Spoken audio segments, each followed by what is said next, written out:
So why are we here talking about global health? Why are you all here in the room? One of the reasons may be that global health has certainly increased in importance on the global agenda over the last decade, and there's a number of ways in which this has taken place.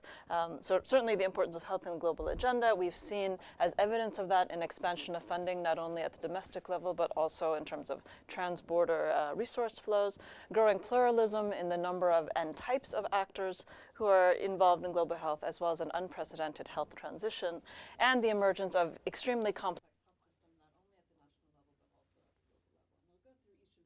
in a little bit more detail in turn. So first, what we've seen in the last decade is arguably an increase movement from health as an issue of low politics to an issue of high politics. And part of this can be explained through, for example, its relationship to economic growth and development as both a precursor to economic growth and development as well as a result of that. Links to national and global security. We saw that also in the word mapping exercise. The number of you pointed out some of the concerns around, for example, pandemic flu or bioterrorism or other types of outbreaks of infectious diseases, as well as concerns around human rights and more attention being paid to health as one of the most, as one of the essential, health as a human right, and increasing attention to that. Certainly there's been expansion in funding. Many of you may have seen before this chart, which evaluation. This is from a 2012 report, where they show that, in fact, the amount of money that has gone to what they call development assistance for health has increased by almost sixfold from 1990, from about $6 billion to $28 billion. A little bit, starting in about 2010, but it has not significantly decreased.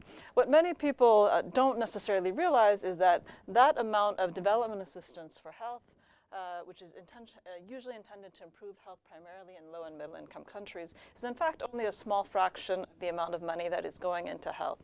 If we look only at government health expenditures, we also see, in fact, a massive increase from about 128 billion in 1995 to 700 billion in 2012. So this is an order of magnitude 24 times as big as the flows of development assistance for health.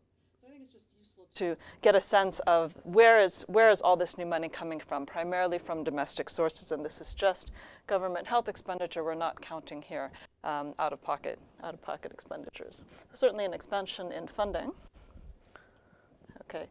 In terms of growing pluralism, what we see in the global health arena, I think this is one useful way to think about it, is not only governments, which used to be the primary actors who were in the international arena dealing with health issues, and this is reflected in classic institutions such as the World Health Organization, which we saw in your word map, other UN agencies such as UNICEF or UNDP, multilateral development banks such as the World Bank or the regional banks, and bilateral development agencies such as USAID or DFID in the UK. These are kind of the classic actors that have been involved in global health, meaning health issues that cross borders in the past. But what we see, in fact, is what we sometimes call a population explosion. Many new types of actors that are relevant and that are shaping the way global health issues are managed, including global health initiatives that are sometimes called hybrid partnerships. So one example of this is the Global Fund to Fight AIDS, TB, and Malaria, often called a hybrid because it involves both public as well as private actors,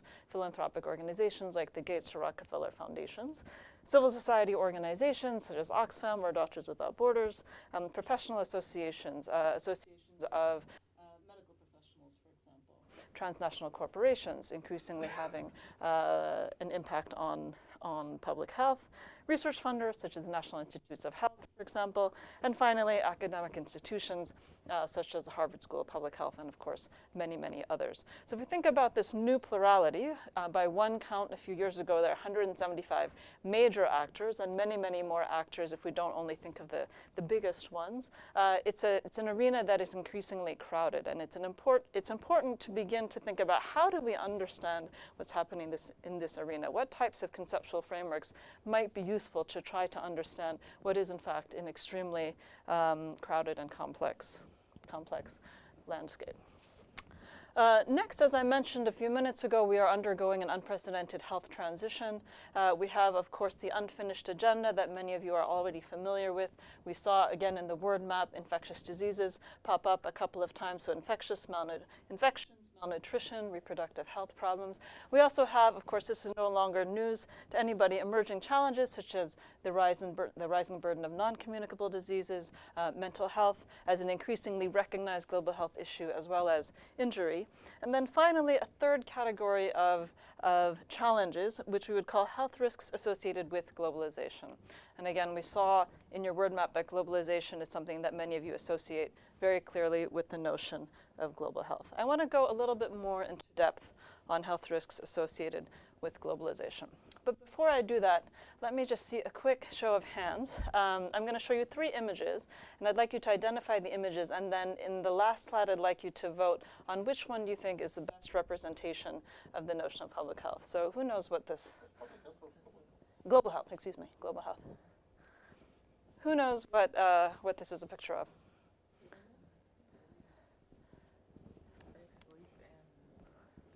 Yes, Jessica.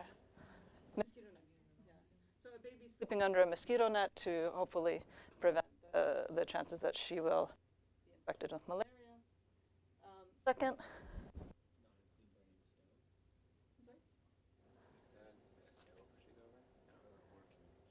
Anybody know what this is? A worker? So this is a worker in China who is engaging in recycling of consumer electronics. Anyone know what this is? WHO, the World Health Assembly. So the annual gathering of primarily health ministers at the Health Assembly.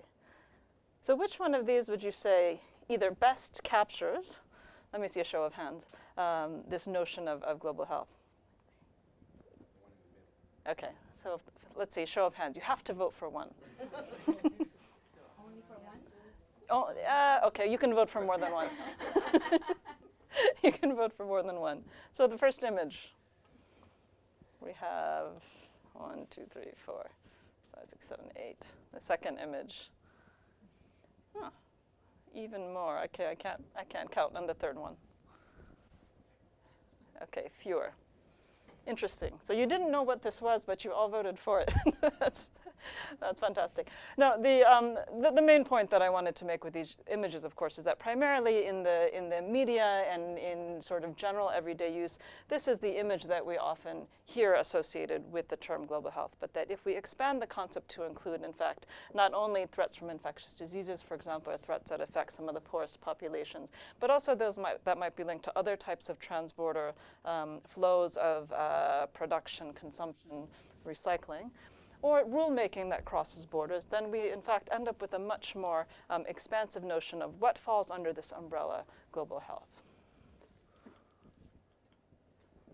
Okay. So here are some of the, as I just mentioned, common ways in which people associate or define global health. But the concept that we'd like to put forward to you, and this is an excerpt from an article that Dean Frank and I published together with a third colleague in Mexico earlier this year, is this notion that global health should be thought of as the health of the global population, with a focus on the dense relationships of interdependence across nations and sectors that have arisen with globalization. So a number of these concepts you've already picked up. This is on your reading list, by the way, for today. And there are 3 key ideas here that I think it's important to focus on. First is this notion of population, as you remember from our word map exercise earlier today. When we talk about population, which population, how do we define that population?